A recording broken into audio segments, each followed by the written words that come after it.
Hey there, folks. Welcome to Spectrum Pulse. We talk about music, movies, art, and culture.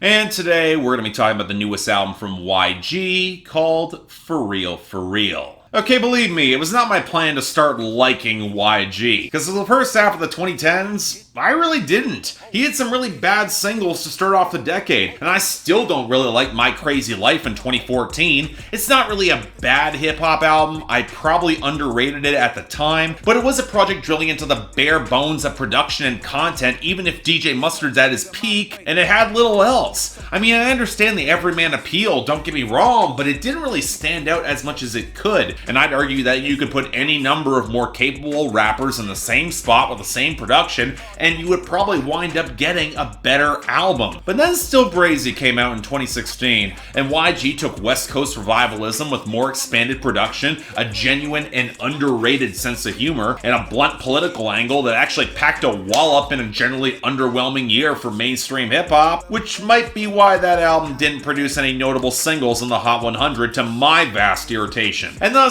I can't really blame him that much when Stay Dangerous last year returned to a similar formula to My Crazy Life and actually got some single success with Big Bank. I mean, the only problem is that the album was lazier and generally worse, but it didn't make sense to be able to turn around a follow-up more quickly this year. Hell, it probably would have been released sooner than even this if it hadn't been for his friend Nipsey Hussle's tragic passing. And I'll be blunt, I did not have high expectations or much in the way of expectations at all. Most because the production team hadn't changed much with singles like Go Loco. This thing could have been even worse.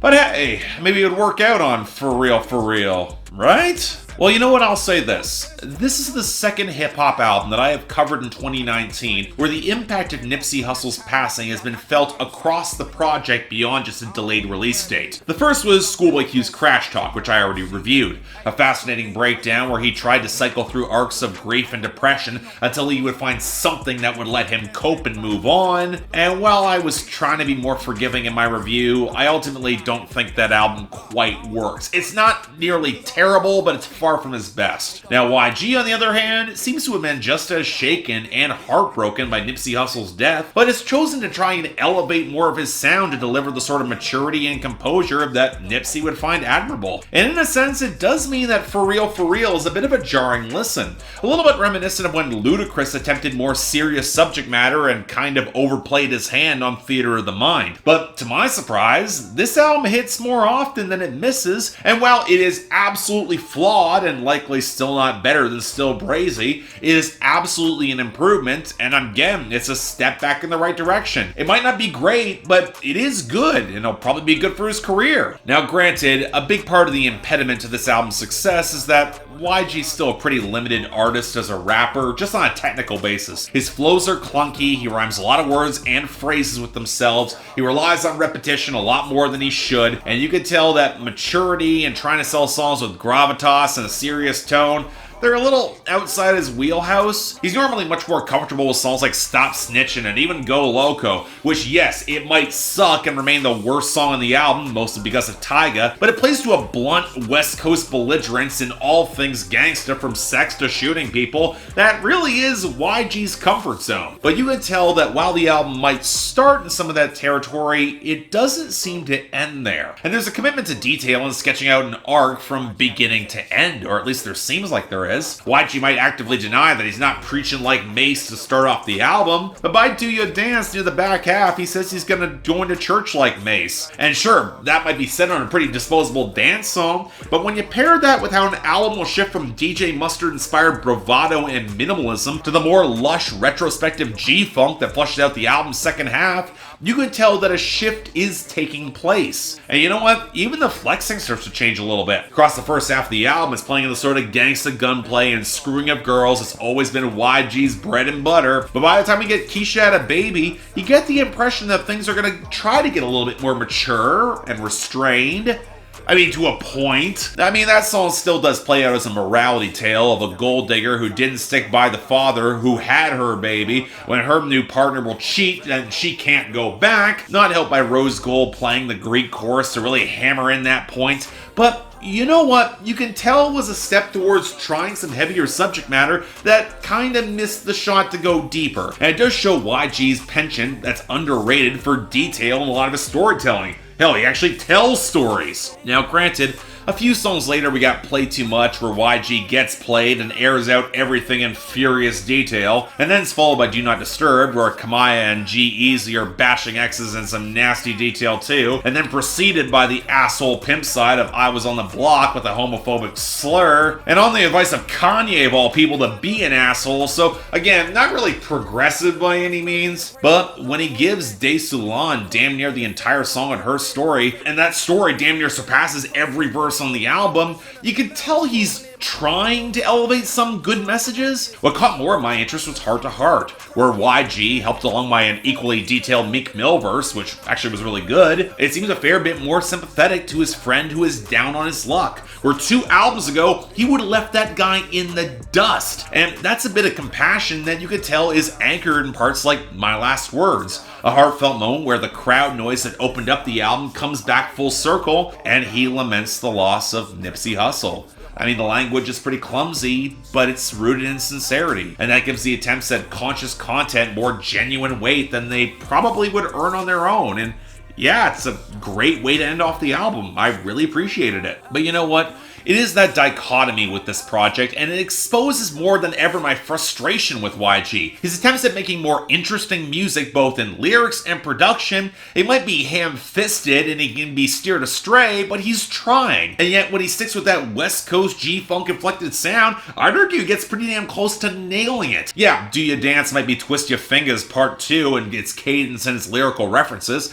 but with those bright keys, a textured bounce, and a liquid bass groove, it's hard for me to complain more what it's trying to do, especially when you're picking up Dolla and Kamaiyah along the way. It sounds great. Similar case with the bitterness of Play Too Much. Even if he's exasperated that he got played, the piano and the bassy synth in their play makes it hard to stay too mad for too long. He keeps things loose and lightens some of the tension to highlight how disposable this relationship really was. Hell, he knew he was the side dude. Hell, while it might not have the texture of vintage 90s message songs of that era, you can hear the influence of the cooing R&B backdrop and pulsating low end behind Heart to Heart, and the pianos and spare beat behind Keisha Had a Baby. Although, interestingly, it switches up for the lush strings behind the dense trap knock of Her Story, as the elegance might mirror Bottle Story earlier on the album, even if the content doesn't. But then you have cuts like the increasingly bare In the Dark and I Was on the Block. It barely has anything close to melody to speak of outside of DJ Mustard's bass and percussion, or even the cheap keys and pickups of Stop Snitchin'. And while that is a sound in which YG has found some success before, the tones, the grooves, they're so much more appealing when you're pulling from G-Funk that it only makes those pieces just pale in comparison, both in production and the content. I mean, it's certainly better than the guitar-driven disaster of Go Loco, with the horns desperately trying to add a Latin flavor on the outro in the clumsiest ways possible. But this opens up the question if this album might be mirroring some of the lyrical arc, moving from its most bare and basic to the richer tones and content that flatter him more and show more effort. Part of the grieving process is that he gets to that place. But I guess my issue that comes with how, if there's a way to do some of the blunt and basic with more flair, even in composition, I mean, Stop Snitching comes to mind with the urgency and the melody, even Bottle Service is close, that if this album was willing to push some of that side, it could do so much better than Go Loco or I Was on the Block or even In the Dark ever could, which feel more gimmicky than genuinely menacing, and that's a problem. But as a whole, yes, it's absolutely a swing for the better coming off of Stay Dangerous, and it does finish really strong. But as much as I want to give YG credit for reaching for some tones and grooves and content that aims higher, that's only about half the album in comparison with songs that are just as basic and underwhelming as ever. And while there is growth, it can feel like a reach and less natural in comparison with the conscious moments that click from Still Crazy. Now granted, I'm not surprised the moments that do feel like a reach here. Nipsey's passing has clearly inspired YG to try a lot harder, and I respect that. I just wish that it felt a little bit more consistent and he stuck the landing a little bit more, which is why I'm actually going to give this an extremely strong 6 out of 10 and a recommendation.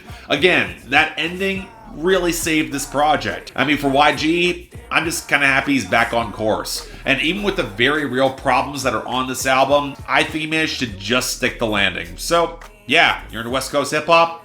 Check this out. It's good stuff. So yeah, thanks a lot for watching. I'd like to like and subscribe. I'd be more than grateful. I know with the YG album, I'm not sure how often I can win with these ones, but yeah, I did like this. This was on the cusp of being a 7 out of 10. It just didn't quite get there, given some of the lyrical flubs, and YG is kind of a basic rapper. But hey, you want to buy or stream the album, links down there below, and I got the poll up there for y'all tell me how wrong I am. Looking forward to it. Beyond that, anything else I might be able to do to improve my presentation, I'm all ears. And hey, if you guys are looking for Billboard Breakdown, which is dropping on Wednesday because of Memorial Day, link is in the card over here. It's on the new channel. But hey, till then, I'm Mark, you're watching Spectrum Pulse, and I'll see you next time.